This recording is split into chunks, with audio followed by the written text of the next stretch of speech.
Okay, everyone, let's take a look at number 10 in section 7.1. We're going to evaluate this integral right here using integration by parts. Here's the integration by parts formula here. And this is the integral of the cosine inverse of 4x, or the arc cosine, right, of 4x. Just a little note in this one, the derivative of the arc cosine function is negative uh, 1 over the square root of 1 minus x squared. We did the derivative of arc sine, we used that to find the integral that involves arc sine, and that was the derivative of arc sine was positive, right? 1 over the square root of 1 minus x squared. So it makes sense, I think, that the derivative of inverse cosine is negative 1 over the square root of 1 minus x squared. So we'll need that here because our choice for you here, and this indeed is an integration by parts, even though it doesn't look like we're multiplying functions together, right?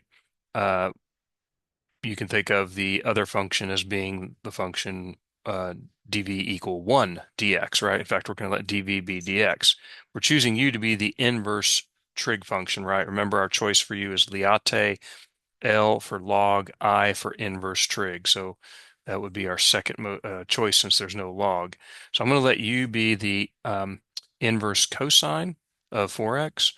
dv is dx. Of course, integrating, we get v equals x.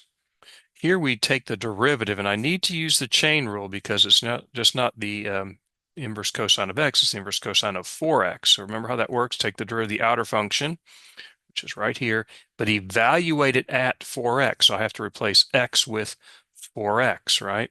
Times the derivative of that inner function. The derivative of 4x is 4. So cleaning this up, bring the 4 up top here. 4x times 4x is 16x squared. So there's my du. And now I can use the integration by parts, right? Integral u dv is u times v. So u is this, v is that. So multiplying them together gives me uv minus v, right? And then du, all this stuff that we found here. Let's clean all this up a little bit. I can pull out a negative 4 as a constant multiple, right? Becomes negative times negative positive 4. X over the square root of 1 minus 16x squared. Now this integral is doable by substitution, right? If I let w be 1 minus 16x squared, the dw, negative 32x dx. And just to note, I've got an x dx there, so I'm going to multiply by negative 1/32. Now I can replace, right, x dx with the negative 1/32, which I'll pull out. Integral of what? dw over the square root of w, or w to the negative 1/2. So it's just a power rule. The antiderivative is 2w to the 1/2, and then multiplying by the negative 1/32 gives me negative 1/16. W to the 1/2, remember w is this. And so this integral here is this. Now notice we're multiplying it by 4.